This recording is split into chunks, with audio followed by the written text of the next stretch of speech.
Ladies and gentlemen, welcome to Stand Up Guy Radio with Al Romero and Michael Panzeca. Episode 8. And now, ladies and gentlemen, please help me welcome to the show my co-host, Miami's own Al Romero. What's up, buddy?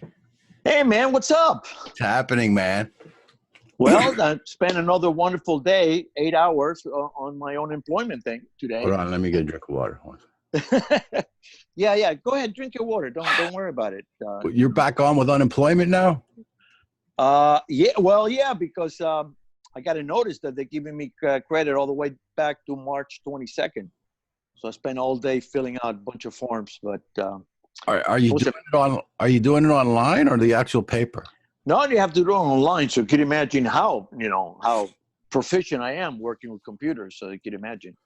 Yeah. But it kept kicking me out. It kept keeping me out. Keep bringing me again. It was a mess. How many people have quit their job at the unemployment office since you started calling? At least 10 that I know of. Oh, do you get frustrated with them on the phone? No. Listen, I understand that it's not their fault, man. Nobody was prepared for this. People saying, oh, this, that, and the other. Come on. Do you think anybody was prepared for this pandemic? Of course not. Yeah. You know? So this is episode 8. Wow. Imagine, huh? 8. Yeah, we're on our way. We're on the way. We can go into syndication and really make money. Look what we've done. We've had 8 episodes. We did one by ourselves. Then we had Oscar Calazas. Then we had Josh. No. Was it then Carl? Then Josh. We had your friend. Roscoe Nash. Roscoe Nash, yeah. Then Carl Remy. Then Josh. Mm-hmm. Carl Guerra. Carl Guerra. That was a good show. And then we had, who did we have last week? Last week we had, damn it. We've done so many shows we can't even remember what we had anymore. It's getting to that point. Who do you have last week? Oh, we had our boy. We had Greg Hamilton. Oh yeah, God, we forget Greg Hamilton, of course. Greg Hamilton, and we're going to have George Solano on. Right. We're going to have my buddy Tom Agna, and who used to write for Chris Rock, and it was on the Conan O'Brien show. But tonight we have a very special guest, a comedian that I've worked with several times, very funny, huge following, hysterical guy from New Jersey. Let's meet him. Let's bring him in. Ladies and gentlemen, please welcome to the show our good friend, the very funny Mike Marino, ladies and gentlemen. Let's hear it. Hey, what's going on? Thank you so much. It's great to be here in the TV. Mike Marino is in the house. Look at that. Yeah, I'm in my house. Yeah, that's a nice virtual background. Look at that. It looks like a bedroom. I faked the whole thing. It doesn't really look like that. So how the hell are you, Mike? What's going on, man? What you're in L.A., right? How's everything going in L.A.? Well, it sucks. Yeah. Yeah. I live there. I know what you're talking about. Are you here in Los Angeles? No, I lived there for 6 years. Oh, well, it's gotten worse. We can't go anywhere, of course, as everybody knows. They're opening up restaurants, and you can go outside and have a nice lunch or a nice dinner somewhere, which is fantastic. It feels good. I actually went to the car wash today and had my car washed. I was so excited. It was like a kid. I'm like, oh, my God, this is so great. Have you been? It's nice to see you. Don't worry about it. You don't even have to do it. Don't even do the tires. I just want to see everybody. That was great. And, of course, while we're doing that, there's a massive amount of people standing in front of the Laugh Factory on Sunset Strip. So, it's just brutal. It's brutal. How long have you been in LA? How long have you lived there? I've had a place here in Los Angeles for about 27, 28 years. Oh, wow. I also have a place in New Jersey. So I was living on a plane for the past 10 years. And I was traveling back and forth to New Jersey and Los Angeles and everywhere around the world for the past 2 years, every single weekend until March 15th when the market crashed. Wow. So you must have a lot of freaking flyer miles, huh? What good is it now? Yeah, exactly. Well, I have a lot of them too, and I used to tell people all the time, you know what you get with auto miles? More flying, which is the last thing I want to do. Right. Yeah. I have Well, a I don't mind million. getting on a plane. I look forward to getting on one. I'm getting on one in 2 weeks, and I look forward to flying down to Florida, and I'll be doing a show with Mike over at the Off the Hook Comedy Club in Naples. Mhm. So this flight, I look forward to getting on. I'm not worried. I'm not scared. They want me to wear a mask, a helmet, rain gear. I don't give a crap. I'm getting on it. I'm going to buy myself a hermetically sealed burqa so I can go out of my house. Yeah. Yeah, we got a Might be a show good idea. June 25th at Off the Hook Comedy Club for the 25th through the 28th. That's Thursday through Sunday in Naples. That's right. It's going to be awesome. But I saw an advertisement. There was somebody else on the show. Shut before. up, Al. Shut up. What? I don't know. I didn't want to go. I'm not going there, Al. Okay. You never know what's going on in the world of stand-up comedy. People get replaced. People get put in. People get on stage that shouldn't be on stage. And then there's people who get on stage who are the greatest in the world, and then you never see them again. So you never know what the reason is. Right now, me and Mike are going down there, and we're going to have a great time. We got 6 shows, and we're probably going to sell them all out because I think they're only going to be at 50% capacity. But it doesn't matter right now. Just to get on stage and to be around your friends and entertain is a godsend. Yeah. That's all we need to know. I'm going over there for the week. I'm going to stay with a friend. We'll hang out. Like we'll go out on the boat, get some dinner. I'm going to have some fun. I mean, now I wonder this. Do they let people sit together if they come together? Well, they'll let that happen, right? If they come as a group, they can sit together. You think so, Mike? You think that's how they do it? I honestly don't know what's going to happen or what it's going to be like. Are they coming in with masks on? Do we have to have a mask and then take it off, entertain, put it back on? Does the mask have to have a hole in it so you could shove food in your throat? I really don't know. Quite honestly, I enjoy the unknown. So if I can get on stage and really not know what was yet to happen, that's 20 minutes of banter I'm going to have and have some fun with it. That's going to happen off the top of my head.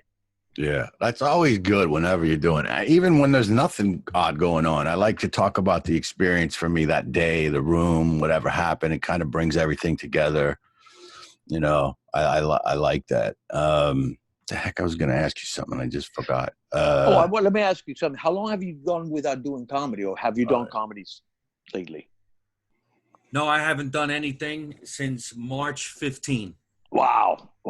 Yeah. Are you worried about remembering your act? Yes, I am.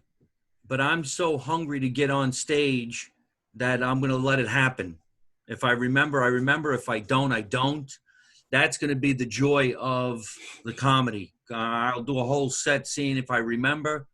I'm sure there's going to be some things I can't say anymore. I'll figure that out while I'm performing. Yeah. I did a show at a cul-de-sac in Boca Raton with David Sandman. I was the closer, so I did like 45. And I remembered everything, and it felt good. It came right back. It was just like riding a bike. As far as the microphones and things, I know at the Improv what they're doing is they're changing the cover of the mic after every comedian. So that's the only thing they're doing. And I got to get some because I got a show coming up with all my students on July 1st. We got a bunch of, and the open micers are getting their own covers for the mic, and that's what they're doing. And then they got seating where they have to sit, distance away from each other and stuff. I think it's going to be fine. I think it's going to be great because we really need this right now. Comedians need to get on stage and do their craft and have fun, and audiences need to have fun, man. We need to laugh. We need to start having some fun again, man. We need to do this. Yeah, you ain't kidding. I think everybody around the world needs a little bit of a break from all of this intense, depressing nonsense. Of course, there is this problem that we have out there called COVID-19. And there's the problem of what happened with that gentleman. And, of course, the whatever it was called, I'm starting to lose my mind already. The not the riot, but the protest. Yeah, the protests. Is so much intense stuff around it that it would be fun to laugh a little bit about other things that are going on in the world, maybe from the past or maybe in the future, and leave it to us comedians to find it and hopefully find it with joy and no bad intentions on anybody. I know I could find it very easily. Yeah. Well, I did 2 shows, and the first one that I did, I forgot. I was kind of hesitant, and I forgot some stuff. The second show, everything came back like that. So Yeah. it's like riding a bicycle, man. You remember it. And you wrote some new stuff, right, Al? Yeah, I wrote about 5, 6 new jokes, and they all worked. Everybody was very happy about the new stuff, Al. Right. Thank you very much. I actually did a Zoom meeting, a Zoom comedy show for the Florida Gulf Coast University alumni. And there was about 100 people, not quite 100, but then I sat here like this and did comedy and wasn't sure how it was going to work, but I could see them and see their faces and stuff. And it worked. I felt so proud of myself afterwards that I was able to try this new venue. What do you call this? New milieu. And it worked. And I actually made people laugh, and they were very happy about it. And they're going to be coming to the show too, Mike. They're going to come out there. Who? The people that came to my Zoom meeting, because they were asking me, well, when are you going to be at Off the Hook? And at that time, I didn't know I was going to be there. I said, well, I'm going to come out there and watch Mike. And then things changed, and I got to be on the show. So they're all coming too. So that'll be great. And then we got people coming from over here. Huh? Could you see all 100 of the people you're performing to? No, you can only see per screen. It depends on your computer, but you can see it depends on the screen, but you can see up to like 25, 40 people. My computer could only have like 25 people at a time, which is all I need. Okay. But, yeah, I'm looking forward to it too. So, Mike, Mike, how did we meet? Didn't we meet was it the Boca Black Box? Was that the first time we met? I really don't know. Yeah, maybe. Yeah. Maybe it was the Boca Black Box. It was the Boca Black Box. And then we did a couple other places. We did the Art Serve thing. We did the Raz Room. But Mike likes to do this thing when he comes to town. This is my favorite thing to do with Mike is when he comes to town, he usually has lunch over in Coral Springs, and he invites some friends, and we sit out there, and the guy comes out, treats us like a king, and brings all the food out. And yeah, Lemon Jello was there, and Matt Florio, and some of your friends from New York, and all your friends and stuff. It was great. We have a great time. I like to have these mini little mixers where I call people that I'm friends with in different states to get together, have some food, break bread, talk about the business, figure out how we could help each other get the next job. And, I have some celebrity friends, producer friends, director friends, and I love going to that restaurant. I can't even think of the name of it off the top of my head. I was hoping you'd remember. El Fornaio? Is that it? La Fontana or something like that. La Fontana. Yeah, it's great. Fontana restaurant in Coral Springs. The place is the best. They're really from Italy, and we have a great time because we go there like nice Italian gentlemen. We don't order any food. It just happens. Yeah. It's so good. It's so I good. can't go to Italian restaurant anymore. My wife's Italian. She's a great cook, and she's ruined it for me. Oh, she's good, huh? Good for you. Yeah, my wife. Yeah, she's Sicilian. So how Mike?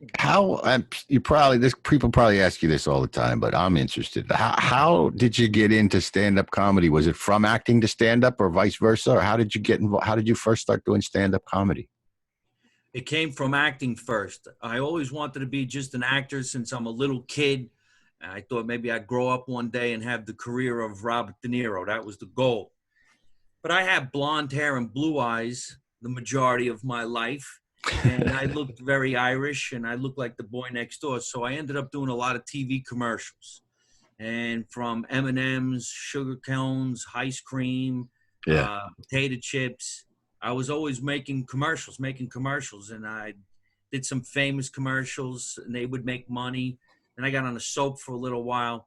It wasn't until I came to Los Angeles that people were telling me, hey, you're kind of funny off stage. You should think about getting into stand-up. And I really didn't want to do it. It was kind of made me mad in the beginning because I wanted to be a theatrical actor. I considered myself a thespian. I'm an American Academy Dramatic Arts, Weiss Baron, all of this great stuff. But then I figured, well, what the heck? And I started going to the Comedy Store, and I cut my teeth there. And every night of the week, I was cracking some jokes. Then I realized, a lot of my actor friends are not earning a living as actors anymore. They're all bartenders and waiters and who got married and quit the business. And I ended up making money as a comedian, which I considered in the business. Yes. So whether I was an actor or a comedian, I was still earning a living as an entertainer. So I always say entertainer. I entertain. I could do anything but sing. I don't sing. So now I'm addicted to being a comedian. What years were those, by the way? What years were you at the Comedy Store? I never really wrote down my years, but I'd say from 91 till recent.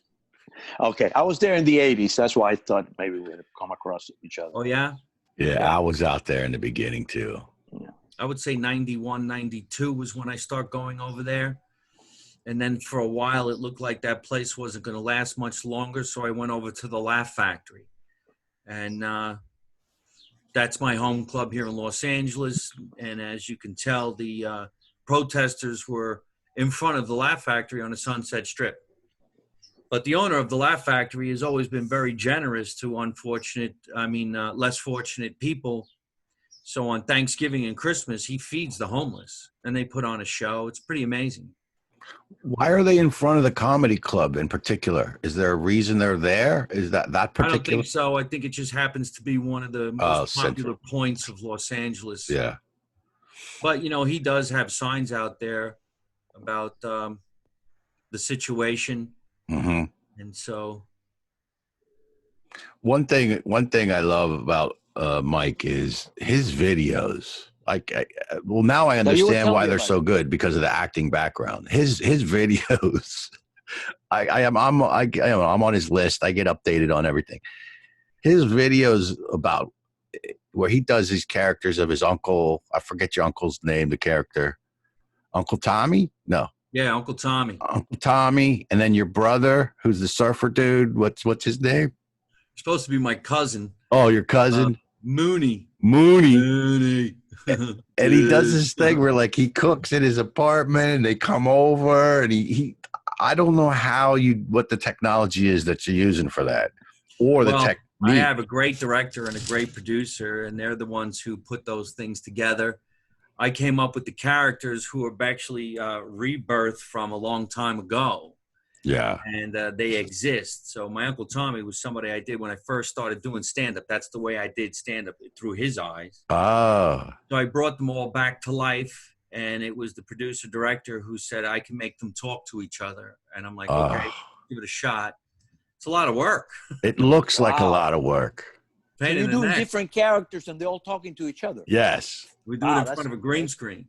That's great. Yes. Who else did that? I saw Vic DiBattista did one, which was also really good with Rocky, then Scarface, Al Pacino, and then another character. But when they look at each other and the guy's and they look back, it's so amazing when one guy plays all those characters. Yeah. But I also saw some of your new stuff where you've been doing it for a while though, running for president. And the debates when you have a guy play Trump. And he's killing it. That's John D. Dominica. He's in Las Vegas, and he's Trump. He's a Trump impersonator, but he impersonates a lot of different people. Right. We're really good friends right now. He was just on Howard Stern the other day. He's killing it. Wow. Yeah. The first time I saw Mike Marino, when I work where I used to work at the treatment center, every Saturday was a theme. I had a 5-week series, and 1 week was family. So I would look up videos to show. I always used motivational videos or funny videos to start off the little talking stuff. So I put in family, and I found, before I ever met Mike, I found Mike Marino, and he does this thing. He does this bit about his family wanting to be on the Family Feud. It is the funniest thing. And I used to watch that all the time. So then when Mike called me, because he was in town, he was going to be at the Boca Black Box. I was going to be on the show. He called me and sort of actually talked to Mike after I've been watching his videos for a year. I was like, wow, and this is the guy. And then hanging out with him, he's a great guy. But that bit, and then also the president bit, which I did know about, because that went kind of, I don't know if you say it went viral, but maybe it did go viral. But when you were on Comics Unleashed, yeah, and that's when I remember you stood up and you did the bit about we should have an Italian president. Actually, Flip Schultz was on that show with you, who's a good friend of ours as well. Oh, is that right? Yeah, he's a good buddy of mine. But when did you plan on standing up, or you just went for it? Like, how did that happen? I just went for it. I had no idea what I was doing, and I didn't know there was going to be a big impact. I just thought I was another one of the comedians on the show, but I had detailed those routines as best as I could, and that one did go viral. That hit 14 million people. Wow. Did you monetize that? No, but I'm sure Byron Allen did. I remember Byron Allen in the 80s at the Comedy Store when he was just stand-up. Now he's a mogul in L.A. Yeah. My God, he produces everything. Yeah, well, he was going to give me a development deal. I did go have a meeting with him about it, but it never went through. And then you were also on the Tonight Show with Jay Leno. Well, I went on the Tonight Show as a sketch comedian, and then I started doing so many sketches during the seasons that they never considered me a stand-up comedian. They figured I was an actor. Right. And I didn't want to make anybody angry, because if I did stand-up, maybe they wouldn't let me back on the show as an actor, so I never said anything. And then my first stand-up appearance on television was on the Martin Short Show while I was doing the Tonight Show.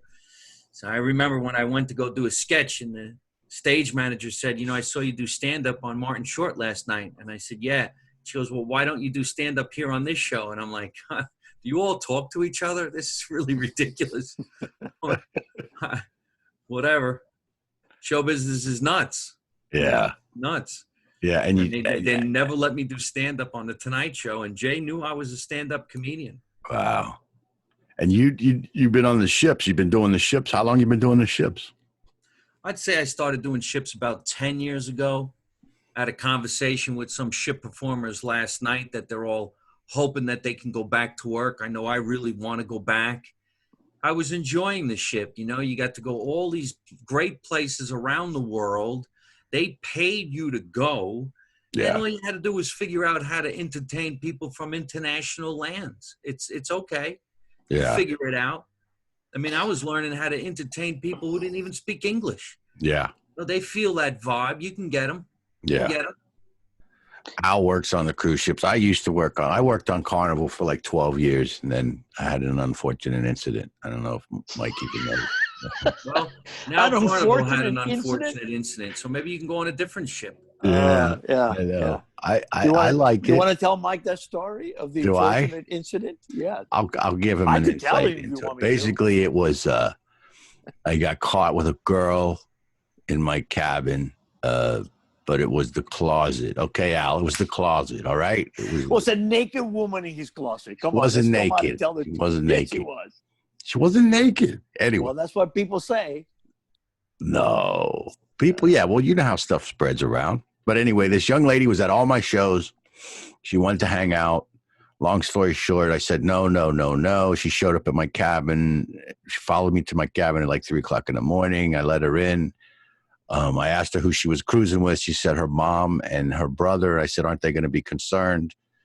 And she said, no, they're drunk. They're passed out. Don't worry about it. I said, okay. But guess who woke up and filed a missing persons report? And the security is now looking around the ship with a picture like Law and Order. Have you seen this girl? And my phone is ringing. I'm not answering it because I think it's somebody else. And finally, I get a knock at the door with the picture. Mike, have you seen this girl? No. Or yes, I was with her earlier. And they're watching videos and they've seen it. They go, he was with the comedian. She was with the comedian. They go, can we come in? I go, sure. I come in. I don't see her anywhere. I thought she was in the bathroom. She wasn't in the bathroom. I open the closet door. She's in there. I pretend that she's not. I close the door. I go, not in there. Open the other door.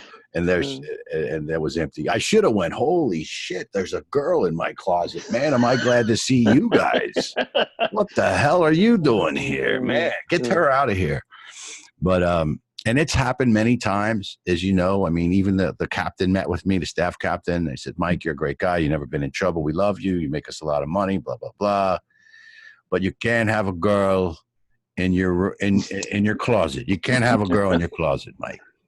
But because of the paperwork, it went to corporate and whatever. And I got off a ship in St. Thomas and got an email saying that we hereby terminate our professional relationship with you. Actually, I thought my boss was quitting when I read it. That's how much in denial I was. And so that was it. And then after 12 years, I was off the ships and starting to get into clubs. But I never did clubs. So I wasn't a headliner before I went to the ship. I became whatever the hell a headliner is on the ships. I got off the ships. Nobody knew who I was. I had to start over. Right. It was hard. It's been about 5 years, Al, you think? Maybe a little bit more. That I've had to start over on land. Now, I'm glad to be on land. I bought a Harley. I got to hang out with my dog. I got to do things. I got tired of the traveling. I mean, it was getting to be a bit much, but I would do it again. But that happened. And but I don't know. What do you prefer, Mike? You like the ships? You like the clubs? Or they're just all different and you like them all? Well, I was fortunate enough to pull into the theater realm. I was doing 1,000-seat theaters. That's what I want to do. Like when we went to the Boca Black Box, but that's not, that's like 300, I guess. And then all of a sudden, I find myself over at the Raz Room. But I got to do some theaters that were averaging 1,000 seats. Red Bank's Count Basie, 1,500. I was booked at St. George's Theater in Staten Island. That's 1,900. That's the Megillah to me. Okay. And you make more money in one night than you would in 4 cruises. Yeah. Well, I just spoke to a friend, one of my students and good friend, comedian and a military guy, great guy. His mom runs this place in Scranton, Pennsylvania. So I spoke to her this week. They got a theater there with several different size rooms, and they don't do comedy yet, but they want to do comedy. So I'm going to be talking to you and Al about doing that too. But, she wants to try something, and she was really cool. I liked her. She runs the place. She was cool. So I think I want to do some theaters too. I like doing theaters. It's so it feels easy because there's so much energy in that room. I mean, some rooms to me are like blowing up a balloon. Some are like popping a balloon. But what were you going to say, Mike? I saw you. Yeah, well, the theaters are a high, man. Yeah. When you got that many people in that big of a place, you slow down. Your performance takes a different kind of performance level. I don't know what it is, but people are not drunk. They're not sitting there with cocktails and cigarettes and acting crazy. They're all sitting there with maybe some popcorn or a glass of wine that they had outside. You can go a little slower, and the cheers are just out of control, I guess. And I was having a good time with that. It just got canceled today. I was supposed to do October 10 at the Arcada Theater in Chicago. And I did that last year. We did 800 seats. It's just unbelievable. And I did that last year in February when the snow was so bad, they didn't think they were going to have a show. And people showed up. Wow. Now, what cruise lines you usually work? I was always just on Royal Caribbean and Princess. Okay. And this year was supposed to be just Royal Caribbean, but I did a few Princess ships. To me, it's one or the other. It's fine. I'm usually lucky enough to get off a ship and have a club. So if everything was the same, on June 24, when I fly into Naples, on June 29, I was going to jump on a cruise ship out of Fort Lauderdale. Now, I guess that ship's not going because nobody called me, but that's where I would have went. So let's say I do a great amount of shows in Naples, then you get on a ship for a week. They pay for you to go to New Jersey. Come on. Whose life is better than mine, Yeah, I know. So I'll be at Visani's Dinner Theater on, I don't know if you've ever done Visani's in Port Charlotte. That's going to be July 29 through August 2nd. Oh, nice. Yeah, I would have been getting off a cruise ship the Oasis out of Fort Lauderdale. So I'd have been on the ship for a week, got off, went to Fasani's Comedy Club for a week, and then took a week off, you know. So I had it made in the shade. I was talking to some of my fellow comedians today about what it's like to be here in Hollywood, and mostly everybody from Dane Cook to Dr. Ken to, you know, George Lopez, everybody just wants to perform. Yeah. It's not even about the money. Right. Well, not for them. For me, it's about the money too. But that therapy, everything's gonna be okay. Yeah. Okay. Well, it's brutal. We get a high from it. It's our drug, man. You get oxytocin, serotonin, and dopamine from that, you know. And yeah. I like the whole ritual. If I know, let's say I got a show on Friday and Saturday, I know that. I get excited the whole week. Then Friday comes, I get ready, I go. I get there, I get my coffee. I get dressed, I hang out. I get there early, I'm outside. I do my little ritual to get ready. I go on stage. You have your show, and then you're off stage and you're high from the show, and then you hang out. And you just feel happy. It's the greatest feeling in the world for me, because I had to overcome so much fear and so much negative bullshit in my head that tells me I'm not good enough. And then when I overcome that by going on stage, I feel it's a great feeling, man. That's how it works for me. What now, you guys were talking about doing theaters. Another thing about doing theaters is that just a location elevates you to a status that the audience sees you in a different light also than if they see you in a comedy club. Yeah. I think that also adds to the experience of doing a comedy in a theater rather than doing it in a comedy club. Right. Yeah. It feels like more dramatic, you have to be bigger. You slow down, like Mike said. You gotta. It's an event. It's like it's about you, nothing else. It's just you, and everyone's watching you, and that's why they're there. But they're canceling shows in October already, Mike. They're not gonna. It's already in October. They're canceling, huh? Well, who knows what it's like in Chicago, and the other one that got canceled in September was in Sault Ste. Marie, Canada. Yeah. So who knows? What have you been doing to stay sane? And what are you doing with your time? You got all this time off. How have you been spending your time, Mike? How have you been? I've been calling people, reconnecting with people. I've been writing some new stuff.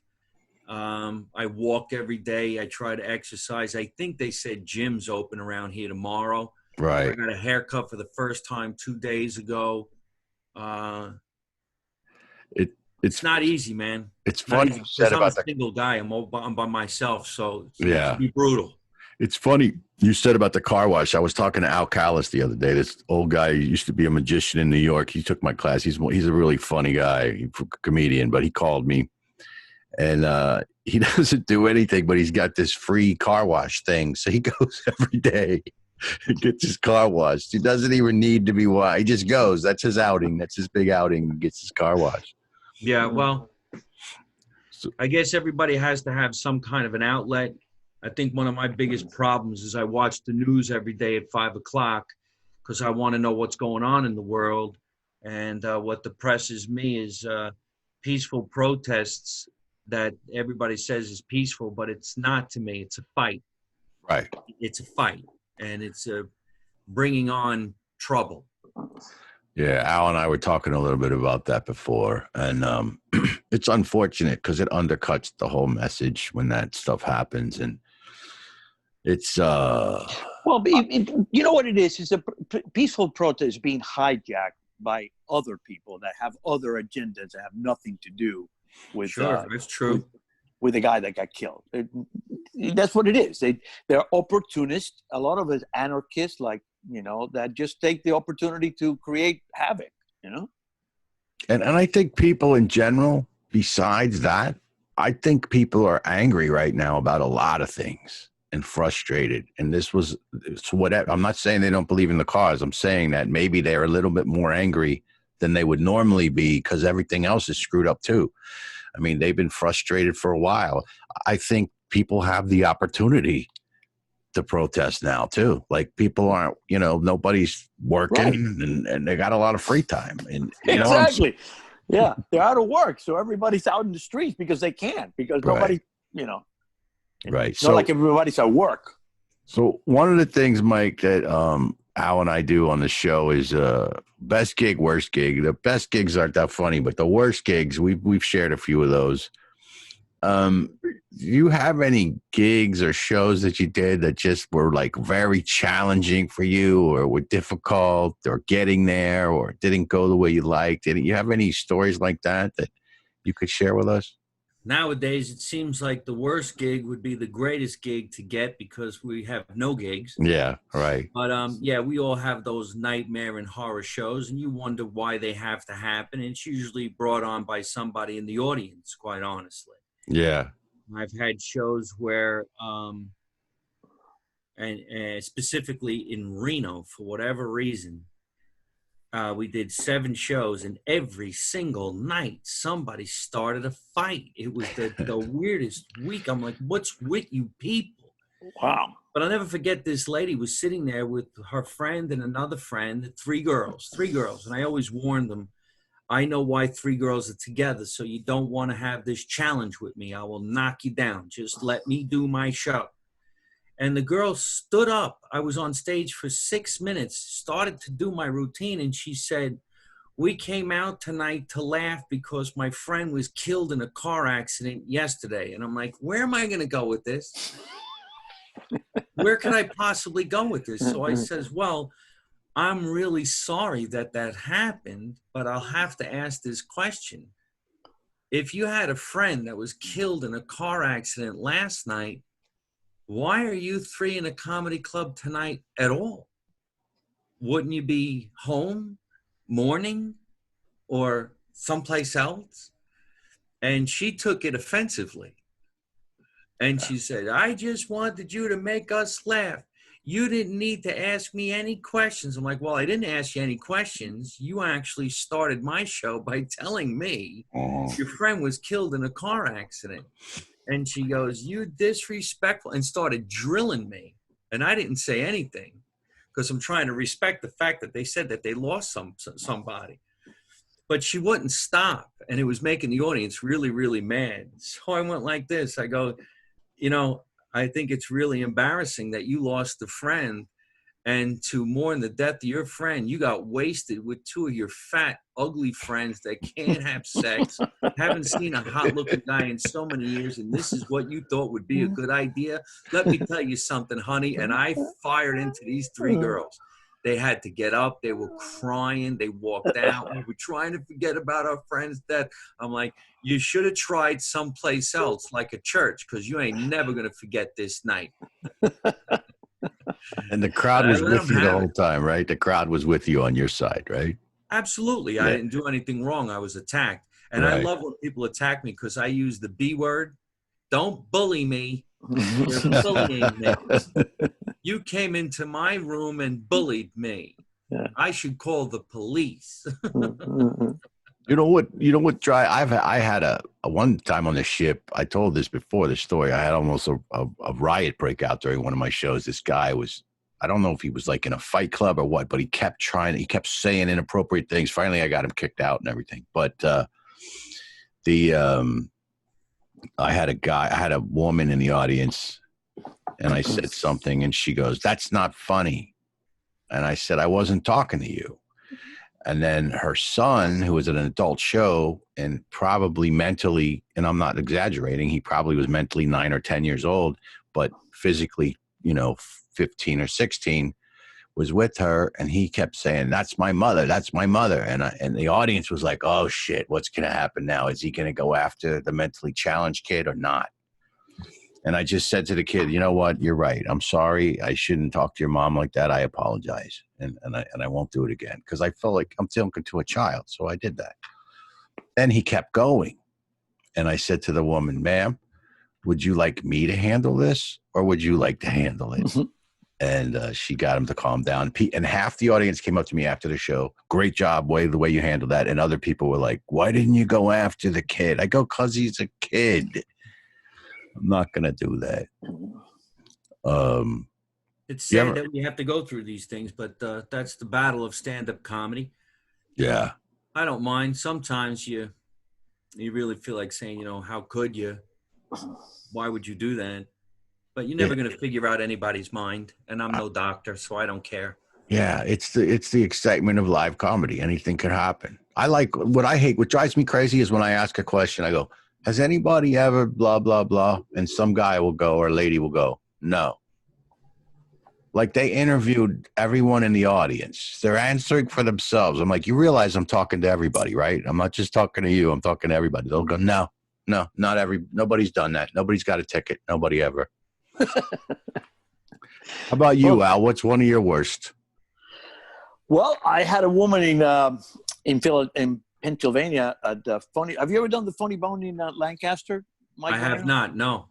Okay. Well, so I'm doing the show Saturday night. There's half the people there, and this woman won't stop. She won't stop talking. She was oblivious to the show, and it was half full. Second show on Saturday night, and I kept making reference to her, oblivious to me. And finally, I couldn't take it anymore. So I said, "Shut the fuck up." So finally, that got her attention. She stands up, drunk, says, "Are you talking to me?" And I never go after women because, you know, if you turn on women too much, the audience turns on you.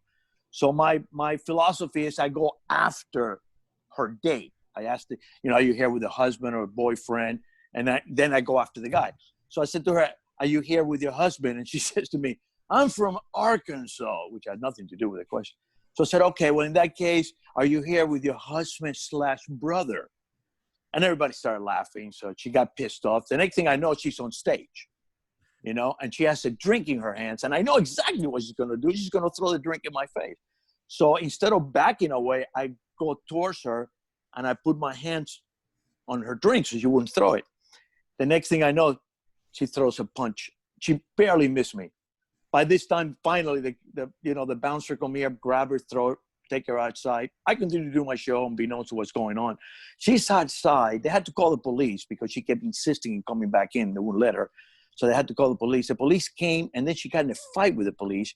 She scratched the guy's face. The guy was bleeding. They throw her into the car, and she started kicking the window with her legs. So they took her to jail. Well, she actually got out of her cuff, run out of the police station. They had to chase her, tackle her, drag her back. The police come over after to interview me to find out what's happening. The guy still had the bleeding over here like this. So they told me that they put her in jail. I go, God, man, I'm sorry. I didn't want that to happen. The police would go, no. She's a fucking, well, can I use the word? See? She's a fucking cunt. She deserves to be in jail. No, you can't use the word out. Okay, well, then I'll take it back. I didn't even know we could use the F word. I'd be keeping it clean. Oh, yeah. We can say whatever we want to here. But go ahead, Al. Let me finish. So now the next day, no, Sunday, it wasn't Sunday, Monday came out in the newspaper, because there's a lot of beat reporters that hang around the police station to find out if there's any crimes and stuff like that to report it. Front page of Lancaster paper. Comedy Club redefines the word punchline. And they write a whole article about what happened, with me and stuff like that. The AP services pick it up. Gannett services pick it up. It was all over the United States, And I did interviews about this incident on radio from Florida all the way to Hawaii. So that's one of the worst ones that I had. Yeah. You ever have anybody die in your audience, Al? Actually, I have. Yeah, me too. I swear by God, at the Comedy Store in Westwood. Yeah. I'm doing my act, and this guy stands up and goes, ah! Boom, falls right on the table like that. Boom, show stop. Turn on the light. They bring, the ambulance. They take the guy out. The guy was pronounced dead on stage. They take the guy out. The manager wants to put the show back on again. And we're all telling, no, dude, the show is over. When somebody dies on the show is over. Yeah. Must have been a killer show. It was. I kill when I go on stage. I'm telling you, when that riot almost broke out, there was like 300 people in the back of the ship, 400, maybe 5, I don't know. And the guy said something inappropriate. And I said, that's it, you're out. And security, I don't know where they were because they're just there to watch, make sure I don't have fun. They're not there to protect anybody. But anyway, so after that, I was going to get the hell out of the room because I was getting a little nervous. But then I remember seeing that microphone, and I'm like, Mike, you're the only one that has control in this room right now. You have responsibility to protect to help these people. So I went up to the microphone. I was like, everyone, please remain seated. Everyone, please remain seated. Everything. It was like Westworld. Nothing can go wrong. Nothing can go. Everything is okay. We don't want anybody getting hurt. Please stay seated. Because it was a racial thing and it was tension. And I said, everyone, please remain seated. Everybody did. And then I literally did the old hacky thing where I asked everybody if they wanted to hold hands and sing Kumbaya. But we actually held hands and sang Kumbaya. And finished the show and got a letter from the captain about how I saved the cruise and everything just because that microphone. Because when you're in that position, you could be the only person that can control the situation. And it was scary. It got all worked out. We got the guy out. George came in, the cruise director, George Solano, got him the hell out of there. And we went on with the show and it was fine. When you said you did that hacky thing, I thought you brought somebody on stage and put your hands in between. Hey, bring him up here. Okay, now talk. Okay, yeah, that's great. That's what I thought you meant by the hacky thing. No, man. No. How about one of your greatest? What is one of the greatest experiences you ever had as a performer, Mike? Oh well, some of the things that we got to film. Some big shows that I did at the NJ Pack in New Jersey. I think the greatest show that I ever did was at the Count Basie last year. We had 1,500 people, and I made up a routine off the top of my head for the first 10 minutes about the parking structure, and the people were just screaming. And I didn't even know I was going to do it. I was just so angry that I couldn't find a parking spot. And as soon as I mentioned it, the audience was going wild. And then I knew I had him, and no matter what I say was going to be fine. Right. I had visited a doctor in the area of Red Bank, New Jersey, because I had to have a colon resection, and I knew he was in the room. So I talked about the experience, and everybody asked me how would I make that funny. And so what I did was I told a story about how I had to walk around the hospital in that wedding gown stuck to the post when it looked like a scene from One Flew Over the Cuckoo's Nest, knowing that if I farted, I could leave the hospital. So it worked like a charm, and everybody had a good time with it. Yeah. That was a great experience, and let's hope we can have some more, get back in the game. I remember on the way up to do work at the Villages in Florida with Vic, and that was the day a cop got killed on the interstate, and I was supposed to be there earlier. I got there just in time, but anyway, when I went on stage, I was like, because you know how they got those roundabouts everywhere. I said, "I'm sorry, sorry, I'm a little late. I got caught in a roundabout for like 2 hours." Right. Wow, that's funny. Yeah. Yeah. The real experiences of what you're about to lay down is usually the funniest stuff because they're experiencing it right after you did. Right. And you remind them. So what let's do you hope want we're going to do that when we get down there to Off the Hook Comedy Club. What do you want to do during the day? You want to go out there and do it on a boat, or do you go fishing? Do you fish, Mike? I don't fish, but I could have set it up if you want to go fishing or something. I don't think I'm going to want to go fishing. Yeah. A boat ride would be fun. Going to the beach would be cool. Laying out by the pool, maybe doing my podcast. You know, we'll do something. Yeah, it'd be great. Sounds good. Anything else let me you ask want to say, Al? Go ahead, Al. What's the largest group of people you ever performed for? 10,000. Yeah. Where? It was an outdoor event in Long Island, New York. I was the opening act for Robert Davi, who is an actor and a singer. He had a 32-piece orchestra, and I got to go on stage for a half hour and work the room. It was unbelievable. Was that at Jones Beach by any chance? No. Okay. Because I opened for the Pointer Sister at Jones Beach. It was 10,000 people, too. It was amazing. that you can hear the laughter go, oh, you know, Yeah. Like a Yankee Stadium, you know.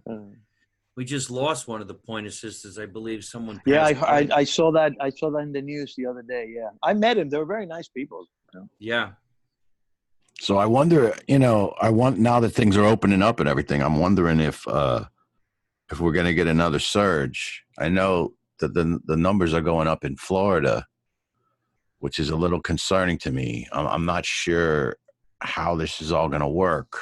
I hope we don't have another surge because, Mike, everything is going up because today the market went down 1,800 points because of that news. yeah, The news that the numbers are going up, and the market went down 1,800 points today. yeah. So hopefully you're right. Keep our fingers crossed that it doesn't happen. You know, that we don't have a second wave. But it makes sense that you're going to get a little bit of a surge when people loosen things up a little bit. Well, yeah, especially when people are in the streets, by the hundreds. I mean, what happened to social distancing? If they would actually protest and social distance at the same time, the protest would be so much bigger and more powerful. Imagine that. 1,000 people staying 6 feet apart with masks on, practicing social distancing. In fact, if everybody was practicing social distancing, there would be no violence. It'd be like, I really want to punch you in the face, but I can't reach. But I can't. I can't reach. I really want to get in your face, but I can't. You're lucky. You're lucky. But anyway, so Mikey, what you've done? TV, done film. What's your favorite thing? You like doing film or TV or stand up? What's your favorite thing to do? Or do you just like them all different? I like them all in a different way. I'm always going to want to be a live performer. There's something about being on stage in front of the live audience that's 10 times more powerful than doing a movie or a TV show. You're in a movie and you could say, cut, try it again. But when you go live in front of an audience, you ain't got that avenue to go down. Yeah. Yeah, you don't have that safety net. Yeah. That's what I enjoy about doing movies and TV is that you can do the same thing 17,000 times until you get it right, and you always look beautiful when the finished product. They didn't see the other 1,700 times that you failed to do it right, or the other actor failed to do it right. My whole family. How about theater? Have you done theater? Have you done? Yeah, most of my life I started in theater. Sure, in New York, off Broadway, way off Broadway, Jersey way. Yeah, that's how I started. I started acting in theater. That's what was my first thing. And then I got into comedy. Yeah, I had the same dream you did. I wanted to be an actor, and comedy became the thing because, like you said, in the '80s, you were making money as a comedian. You weren't making money as an actor. Right. I wanted to be a lawyer, but that didn't work out. But my whole family's a big fan of Mike Marino. The Panzecas, when we had the family reunion, we all wear our shirts. Make America Italian again. My dad's a big fan of Marino, John Panzeca. When I go to the thing, but they all wear them backwards. They wear the saying on the front, and I don't know how to tell them. I told Mike, I sent Mike a picture. I said, and Mike actually did a nice thing for my stepmom on her birthday. We put a video together we surprised my stepmom, Melissa. And everybody said something. And Mike Marino actually did a part of the video for my mom, which was at the party. It was great, man. But I told Mike, I said, my dad's wearing the shirt backwards. He goes, I think he can wear it any way he wants. Yeah. Maybe wearing them backwards where it says "Make America Italian Again" is a better thing. Let's keep on flying that Italian flag. We'll make America Italian again. Remember, you don't know none, you don't see none, you don't say none. That's the way I run the country. Yeah, Sergeant Schultz from Hogan's Hero. I know nothing. I say nothing. I hear nothing. I know nothing. All right. So, Al, you should try to come over if you can that week and just hang out. I'm going to try to see if I come. I might even bring my wife with me. I'm going to try to see if I can make it. The only thing is I don't know if they'll let me in because if it's sold out, how am I going to get in? We know people. No, but I don't mean that. I mean, if every city's taken, they can't let you in. I mean, there are restrictions now that make it difficult. It's not like you can Well, we'll find out. We don't know how many tickets we sold yet. We'll find out. Yeah. And you have so many shows. You have 6 shows to do, right? Right. Yeah. It's going to be great. I've been there before. I was there with Carl Remy. I was there with Philadelphia. The food is amazing. I will tell you that. And the audience is, they're there to laugh. I mean, they want a comedy show. It's Captain Brian has really kind of, you have to kind of train an audience. You got to get them used to what comedy really is. It's a club. They're there for comedy. It's going to be good. It's going to be fun. I'm looking forward to it. So, Mike, listen, I want to thank you so much for being on the show. Absolutely. I know you're busy. I know. No, I know you got. No, I really appreciate you being on the show. I'm looking forward to working with you down here in June, at the end of June 25th.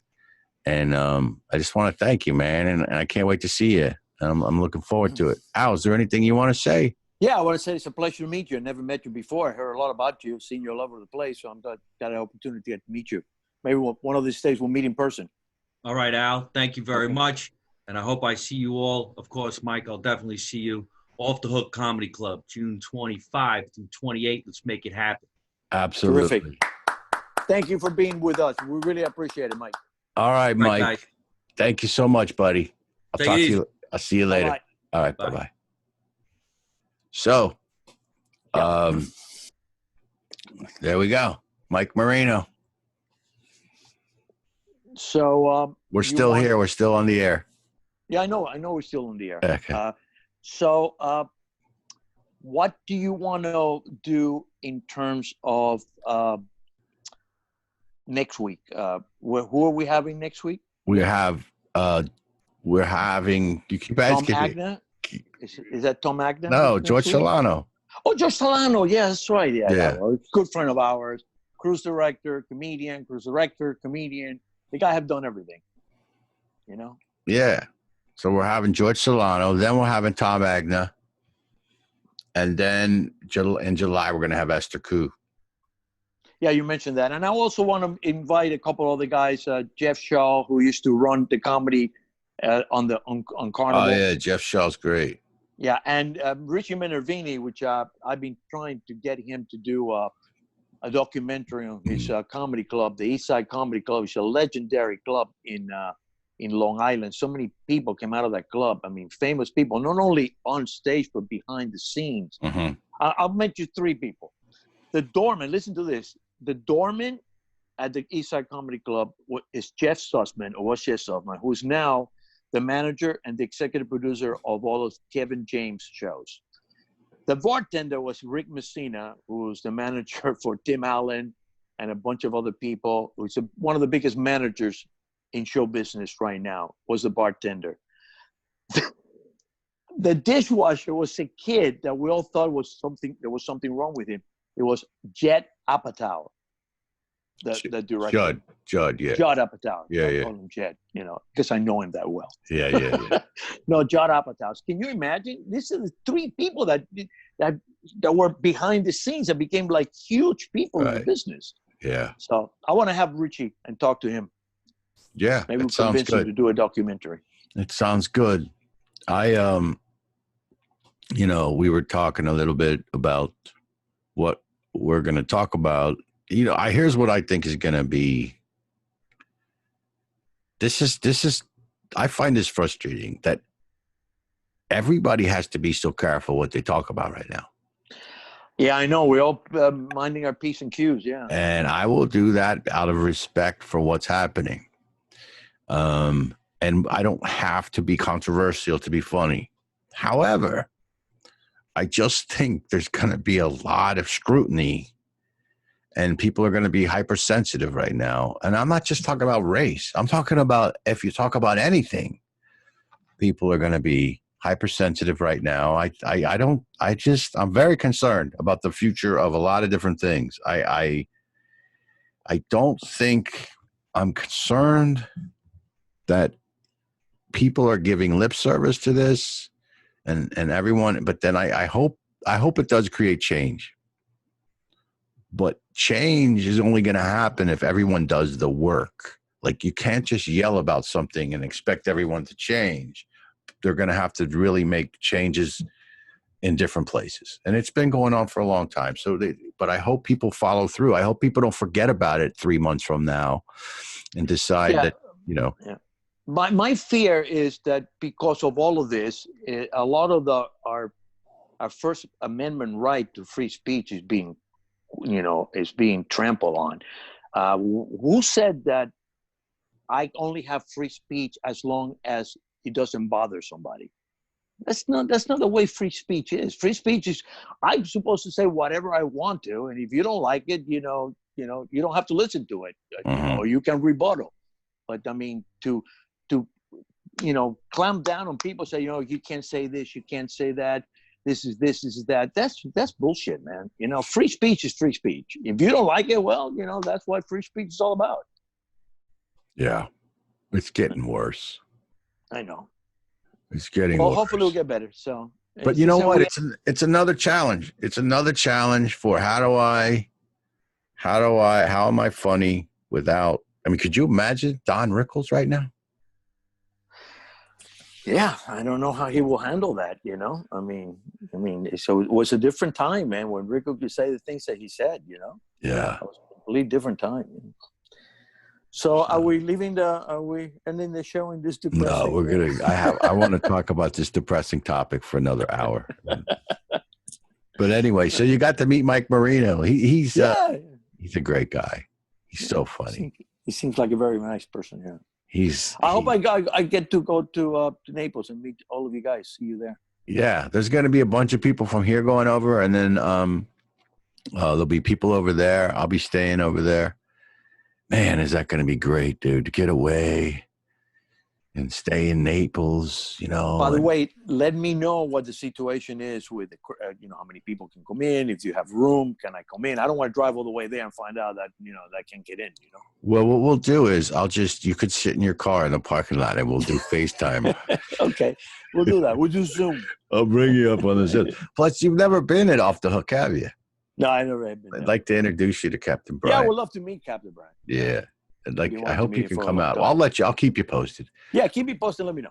But anyway, I hope you guys enjoyed the show and meeting Mike Marino. And I want you to share. Share. I want you to look down. I want you to share, start a watch party. This show, all of our shows can be found on YouTube, on my YouTube channel, Mikey Comic. But if you just type in Stand Up Guy Radio, it'll be there. We have a Facebook page. Please follow us, like us, and share Stand Up Guy Radio. And on Podbean, if you want to listen to us in your car or on your phone while you're at work or not at work or calling unemployment, if you want to listen to a nice background, you can listen to us on Podbean. We're on YouTube, we're on Facebook. Thank you very much for listening. And everybody have a good, fun, safe night. And thank you very much and good night.